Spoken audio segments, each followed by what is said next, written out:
Welcome to McPlum, simple solutions served daily. In this video, I will explain how to file a tax extension using TurboTax.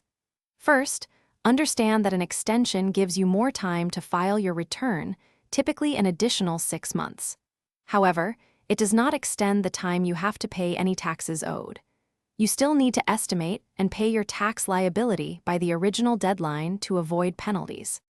To begin, open your TurboTax software and look for the option to file an extension. You will typically find this under the Tools or Other Tax Situations menu. Follow the prompts to enter your personal details and provide an estimate of any taxes you expect to owe. Finally, confirm the electronic submission of Form 4868 to the IRS. When filing your extension, it is crucial to accurately estimate your tax liability.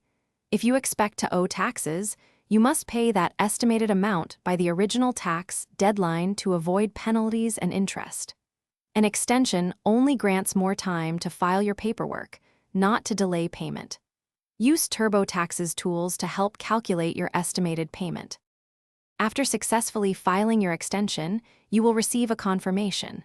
Remember to file your complete tax return by the new extended deadline, typically 6 months later. This ensures you remain compliant and avoid further issues. Also, for quality products that last, check out the link in the description for darn tough socks and other great deals. Thanks for watching. Stay juicy and subscribe.